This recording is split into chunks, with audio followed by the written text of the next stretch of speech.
என்ன பண்ணுறேன்னா, நான் பண்ண பேங்கிள் வந்து எப்படி குவாலிட்டியாக இருக்கா இல்லையான்னு சொல்லி செக் பண்ணுறேன். எப்படி செக் பண்ணுறேன்னு பாருங்கள். ஃபஸ்ட்டு ஒரு பேங்கிள் எடுத்துகிட்டு கீழே போட்டு காமிக்கிறேன். ஒன்றும் ஆகலையா? நெக்ஸ்ட் பேங்கிள் இந்த டிசைனு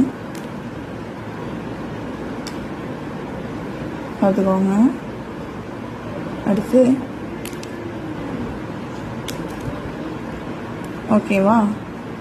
இப்போ இது 3 வாட்டர் ப்ரூஃபில் தண்ணியில் போட்டு காமிக்கிறேன். எப்படி இருக்குன்னு பாருங்கள். சாயம் போகாது, எதுவும் ஆகாது. செக் பண்ணி பார்த்துடலாம். நான் ஒரு பவுலில் தண்ணி எடுத்து வச்சுருக்கேன். ஃபஸ்ட்டு ஒன்று போடுறேன். இந்த கலர் ஃபஸ்ட்டு போடுறேன். சாயம் போகுதா இல்லைன்னு பாருங்கள்.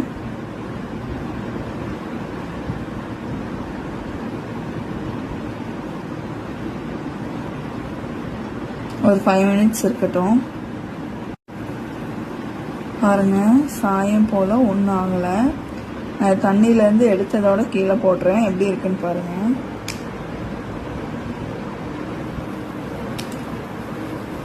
பார்த்தீங்களா, ஒன்றும் ஆகலை.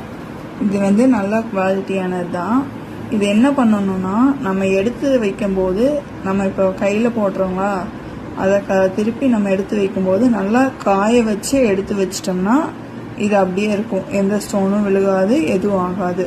நான் இன்னும் ரெண்டையும் நான் காமிக்கிறேன். இந்த கலர் நெக்ஸ்ட் காமிக்கிறேன். எப்படி இருக்குன்னு பாருங்கள்.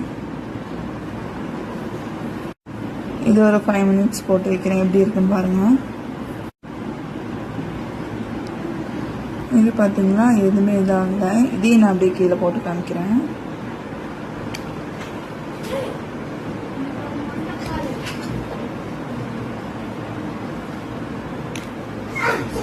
பார்த்தீங்களா, இதுவும் எதுவும் ஆகலை. ஸ்டோன் எல்லாமே அப்படியே இருக்குது. உங்களுக்கு நான் ரியலாக தான் டெஸ்ட் பண்ணி காமிக்கிறேன். நெக்ஸ்ட் வளையலையும் காமிச்சிட்றேன். நெக்ஸ்ட் வளையல் இதுவும் எப்படின்னு பார்த்துக்கோங்க. தண்ணியில் போடுறேன்.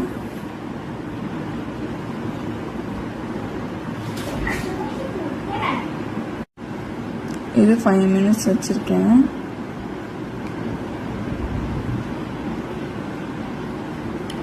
இப்போ நான் இதையும் எடுத்து காமிக்கிறேன் பாருங்கள்.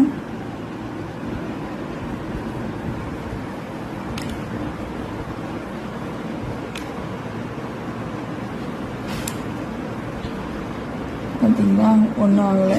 எந்த ஸ்டோனுமே விழுகலை. பார்த்தீங்களா,